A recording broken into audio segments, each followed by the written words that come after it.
प्यारे बच्चों, आज हम 9th की गणित की वर्कशीट नंबर 36 करने वाले हैं। 25 सितंबर की वर्कशीट है ये। इसमें हम पढ़ेंगे क्षेत्रफल और परिमाप के बारे में। तो देखिए, इसमें हमें पढ़ना है क्षेत्रफल और परिमाप में आवश्यक पूर्व ज्ञान, आकृतियाँ जैसे कि वर्ग, आयत और त्रिभुज और चतुर्भुज की पहचान हमें होनी चाहिए। कहता है बच्चों, आप विभिन्न आकारों की आकृतियाँ जैसा कि वर्ग, आयत, त्रिभुज और चतुर्भुज के बारे में पढ़ चुके हो। आप जानते हैं आयत का परिमाप क्या होता है। आपको स्क्रीन पे दिखाई दे रहा होगा, 2 ब्रैकेट में लंबाई जमा चौड़ाई, ये होता है आयत के क्षेत्रफल परिमाप का फॉर्मूला। फिर आयत के क्षेत्रफल का फॉर्मूला आप दिखाई दे रहा है, आपको मालूम भी है, लंबाई गुणा चौड़ाई होता है। कहता है लंबाई या चौड़ाई मापने का मात्रक मीटर है। लंबाई या चौड़ाई मीटर में मापी जाती है या सेंटीमीटर में मापी जाती है, क्योंकि परिमाप भी किसी आकृति की बाहरी सीमा की कुल लंबाई होती है, इसलिए परिमाप का मात्रक भी क्या होता है, मीटर होता है या सेंटीमीटर होता है।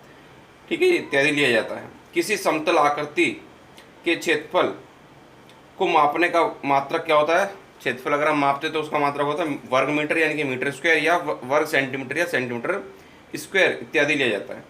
आप जानते हैं कि त्रिभुज के क्षेत्रफल ज्ञात करने के लिए हम निम्नलिखित सूत्र का प्रयोग करते हैं। आपको सूत्र दिखाई दे रहा है, त्रिभुज का क्षेत्रफल क्या लिखा हुआ है जी। त्रिभुज का क्षेत्रफल का फॉर्मूला आप जानते हैं, 1/2 आधार गुणा ऊंचाई। ठीक है, यही दिखाई दे रहा है आपको। कहता है किसी समकोण त्रिभुज में समकोण बनाने वाली 2 भुजाओं को लंबाई और ऊंचाई लिया जा सकता है। ठीक है, अब देखिए आगे। कहता है एक समकोण त्रिभुज दे रखा है, जैसे कि आपको आकृति ABC दिखाई दे रही है। देखिए जैसे कि आपको एक समकोण त्रिभुज ABC दिया हुआ है। समकोण त्रिभुज ABC में AB और BC के को आधार और ऊंचाई लिया जा सकता है। AB और BC को आधार और ऊंचाई, इसको हम क्या लेंगे, आधार ले लेंगे। ठीक है, और ये क्या हो जाएगी, हमारी ऊंचाई हो जाएगी। इसलिए त्रिभुज के क्षेत्रफल का फॉर्मूला क्या हो जाएगा, समकोण त्रिभुज के क्षेत्रफल का फॉर्मूला क्या हो जाएगा, 1/2 आधार यानी कि BC, ऊंचाई यानी कि AB हो जाएगा। ठीक है जी। तो त्रिभुज का क्षेत्रफल हम ये पढ़ चुके हैं छोटी क्लास में कि 1/2 आधार गुणा ऊंचाई होता है। ठीक है जी।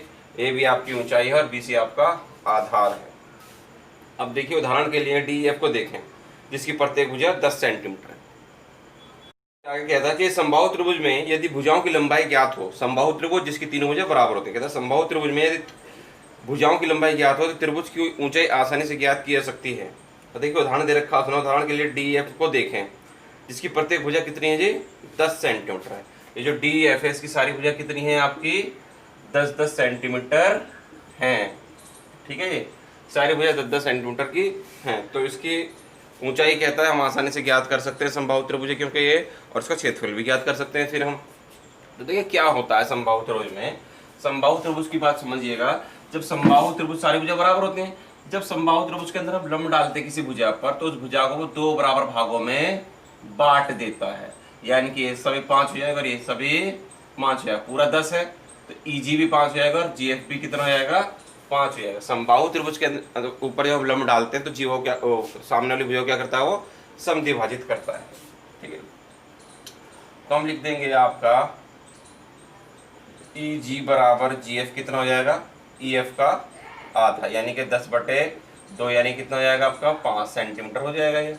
अब हम ले लेंगे त्रिभुज DEG में, इसमें त्रिभुज DEG में तो क्या कहता है, समकोण त्रिभुज क्या कहता है, पाइथागोरस में लग जाती है। क्या कहती है पाइथागोरस में, कर्ण का स्क्वायर, कर्ण कौन सा होगा, 90 डिग्री के सामने वाला, कर्ण का स्क्वायर बराबर होता है लंब का स्क्वायर जमा आधार का स्क्वायर। ठीक है, पहले मैं लिख ही देता हूँ आपके लिए, कर्ण का स्क्वायर बराबर होता है आपका लंब का स्क्वायर, ठीक है ये, प्लस में आधार का स्क्वायर। कर्ण कौन सा है आपका, जो 90 डिग्री के सामने होता है, 90 डिग्री सामने है आपका 10। लंब कितना है आपका DG, यही निकालना है आपको, और आधार कितना है आपका 5। 10 का स्क्वायर कितना हो गया, 100। ये DG आपको पता नहीं, और 5 का स्क्वायर हो गया आपका 25। 100 को 25 को उठा के लेकर आएगा, हो गया माइनस का, संख्या एक तरफ ले, यहाँ रह गया DG का स्क्वायर। कितने बचे, 75। स्क्वायर हटाते क्या लग जाता है, रूट लग जाता है। 75 के जोड़े क्या होंगे, 5 पंजे 25, 25 तिया 75, ये होगा जी। तो डी जी बराबर कितना निकल के जाएगा, 5 बाहर आ जाएगा और 3 अंदर रह जाएगा। तो डी जी हो गया आपका 5√3 होगा जी, 5√3। हमें निकालना क्या है जी, हमें तो क्षेत्रफल निकालना है डी एफ का, तो यहीं पर निकाल देंगे एरिया डी ई एफ। ठीक है, एरिया लिख देते हैं, क्षेत्रफल इतना लंबा लिख के। तो क्या होगा फॉर्मूला, 1/2 आधार, आधार क्या है का ई एफ, और ऊंचाई क्या है आपकी डी जी। 1/2 आधार गुणा ऊंचाई था फॉर्मूला इसका, 1/2 तो 1/2 रहेगा। ई एफ कितना है, ई एफ पूरा है 10, और डी जी कितना है, ये लंब हमने कितना निकाला डी जी 5√3। 2 से काट देंगे, 2 पंजे 10, 2 5 आ जाएगा यहाँ पे, और 5 पंजे कितना हो गया 25√3। ठीक है जी, सेंटीमीटर स्क्वायर। ये आपका आ गया डी एफ का क्षेत्रफल। ठीक है, एक और एग्जांपल उसने दिया वो देखते हैं। आगे कहा कि समद्विबाहु त्रिभुज की ऊंचाई ज्ञात करने के लिए त्रिभुज पी क्यू आर को देखें। या पी क्यू आर त्रिभुज आपको दे रखा है, समद्विबाहु त्रिभुज है, इसकी भी तीनों भुजा पता है, ये 5 है, ये 5 है, समद्विबाहु जो 2 भुजा बराबर होंगे, सम माने समान, द्वि माने 2, और उसका आधा दे रखा 8।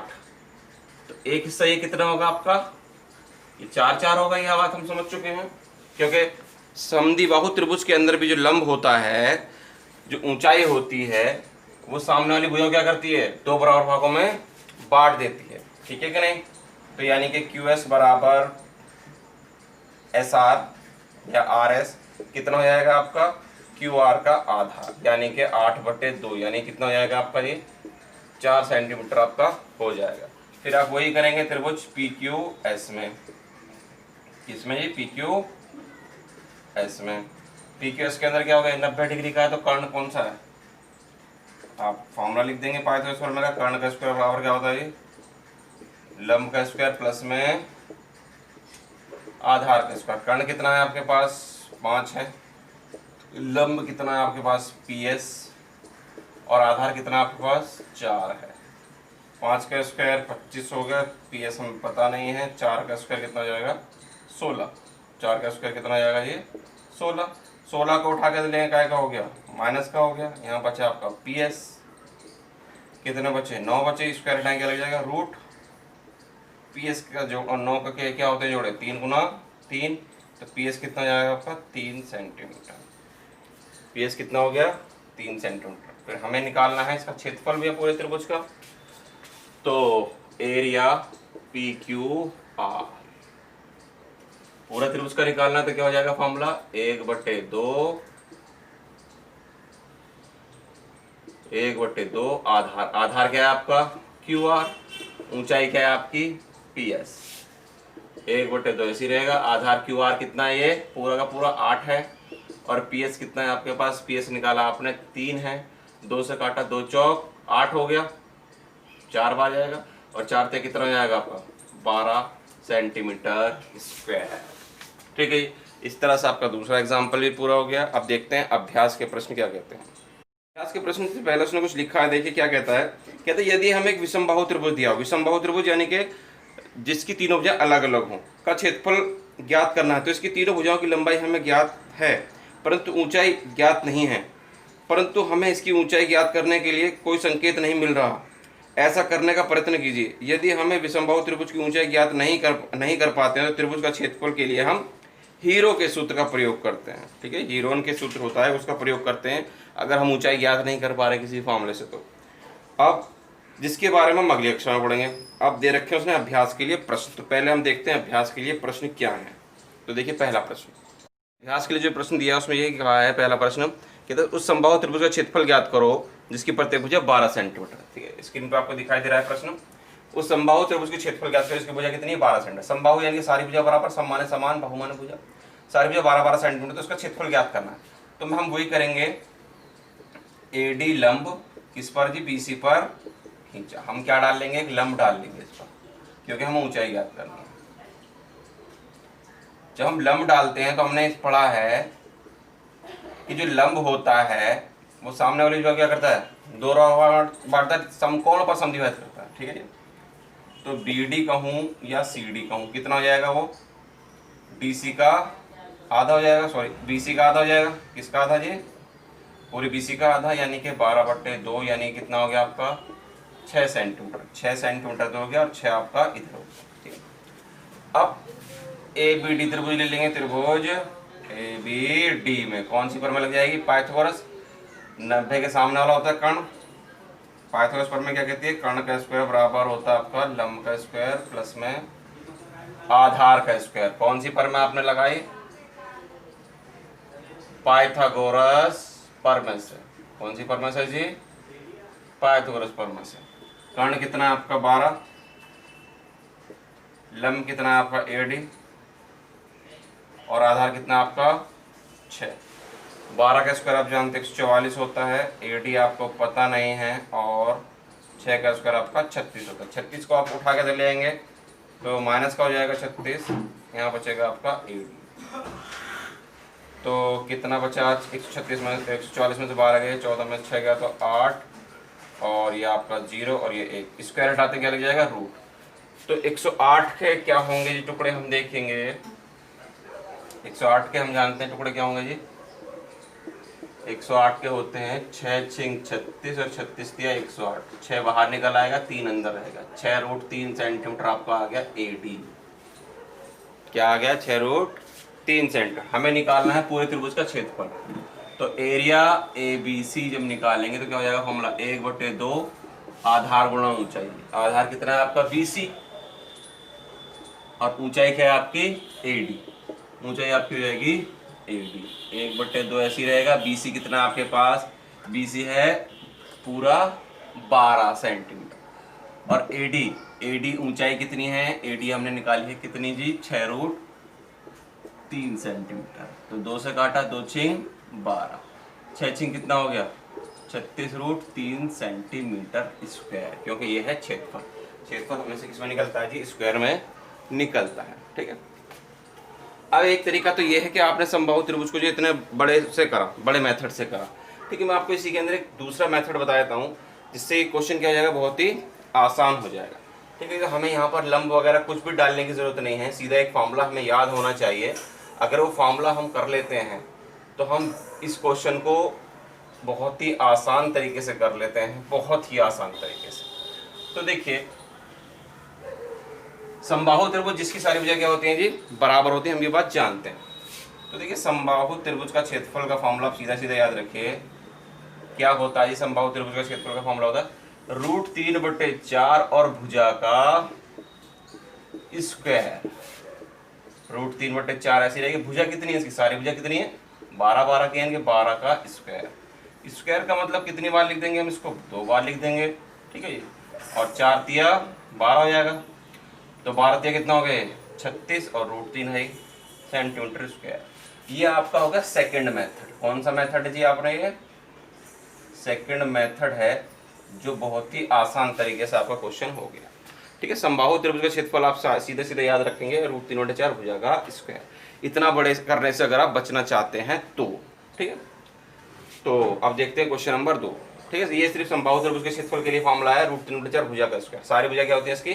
बराबर होती है। अब देखते हैं क्वेश्चन नंबर 2 क्या कहता है। क्वेश्चन नंबर 2 देखते हैं, कहता है उस समद्विबाहु त्रिभुज का क्षेत्रफल ज्ञात करो जिसकी समान भुजाएं 10-10 सेंटीमीटर की हैं, और तीसरी भुजा कितनी है जी आपकी? 16 सेंटीमीटर। जो समान भुजाएं 10-10 और तीसरी भुजा कितनी है? 16 सेंटीमीटर। ठीक है, तो हम क्या कर लेंगे? हम लंब डाल लेंगे। आंसर में क्या करेंगे? हम लंब डाल लेंगे। AD लंब BC पर खींचा, क्योंकि हम ये पढ़ चुके हैं जो लंब होता है समद्विबाहु त्रिभुज के अंदर, वो सामने वाली भुजा को क्या करता है? समद्विभाजित करता है। समबाहु त्रिभुज में लंब होता है वो सामने वाली भुजा को समद्विभाजित करता है, यानी कि 16 तो कितना कितना हो जाएगा? 8 8 लिख के दिखा देंगे। BD कहूँ या CD कहूँ, वो क्या हो जाएगा? BC का आधा, यानी कि 16/2, यानी कि 8 सेंटीमीटर। 2 से काट देंगे, 8 ही आएगा। ठीक है, अब कौन सी प्रमेय लगा लेंगे इसके अंदर? पाइथागोरस प्रमेय। त्रिभुज ABD में क्या कहती है जी? लंब के सामने क्या होता है? कर्ण। कर्ण का स्क्वायर बराबर होता है आपका लंब का स्क्वायर प्लस में आधार का स्क्वायर। ठीक है जी, कर्ण क्या होता है? 90 डिग्री के सामने वाला, यानी कि 10 सेंटीमीटर। और लंब क्या होता है जी? सीधे जो खड़ा हुआ है आपका AD है लंब, और आधार ठीक है, शॉर्टकट में लिख दिया। आधार कितना है आपका 8 सेंटीमीटर। अब 10 का स्क्वायर होता है 100, AD हमको पता नहीं, और 8 का स्क्वायर कितना होता है 64। 64 को एक तरफ ले आओ, संख्या यानी कि एक तरफ ले आओ, 64 हो गया, यहाँ रह गया आपका AD। कितना बचेगा 36, सॉरी AD का स्क्वायर कितना हो जाए 36, वर्गमूल लगा दिया। और हम जानते हैं AD का 36 का कितना निकल के आता है 6 गुणा 6 कितना जाएगा आपका, एक भुजा निकल के जाएगी, जोड़ा बन जाएगा। तो आप त्रिभुज का क्षेत्रफल का फॉर्मूला लगा दीजिए। हमें निकालना है एरिया ABC। तो एरिया क्या फॉर्मूला क्या होगा 1/2 आधार यानी कि BC, आधार क्या होगा BC और ऊंचाई क्या होगी आपकी AD। ठीक है, 1/2 तो ऐसे ही रहेगा। आधार BC कितना है आपका 8, और ऊंचाई कितनी है आपकी, ऊंचाई निकाली आपने AD निकाली 6। तो काट दीजिए 2 से, 2 के पाड़े से 8 को काटा, 2 चौक 8 और 4 6 कितना हो गया 24 सेंटीमीटर स्क्वायर। ठीक है, इस तरह से आपके त्रिभुज ABC का क्षेत्रफल आ गया। तो इस तरह से आपकी वर्कशीट जो पूरी हो गई है। ये सिर्फ तब लगाते हैं फॉर्मूले हम जब हम ऊंचाई ज्ञात कर सकें। ठीक है, अगर विषमबाहु त्रिभुज यानी कि समबाहु या समद्विबाहु में ही लग पाते हैं। अगर विषमबाहु त्रिभुज है तो हम इसका यूज़ नहीं करते। विषमबाहु त्रिभुज के लिए हमें क्या करना पड़ता है, ये हीरोन का एक फॉर्मूला है, उसके बारे में पढ़ना पड़ता है, उसको हमें लगाना पड़ता है, तब हम क्षेत्रफल निकाल पाते हैं। तो उस फॉर्मूले के बारे में हम अगली क्लास में पढ़ेंगे, अगली वर्कशीट के अंदर। तो अगर वीडियो पसंद आई तो वीडियो को लाइक करें, शेयर करें और कमेंट करें। अगर आपने पहली बार हमारे चैनल को देख रहे हैं तो चैनल को सब्सक्राइब ज़रूर करें। तो मिलते हैं आपसे अगली वीडियो में।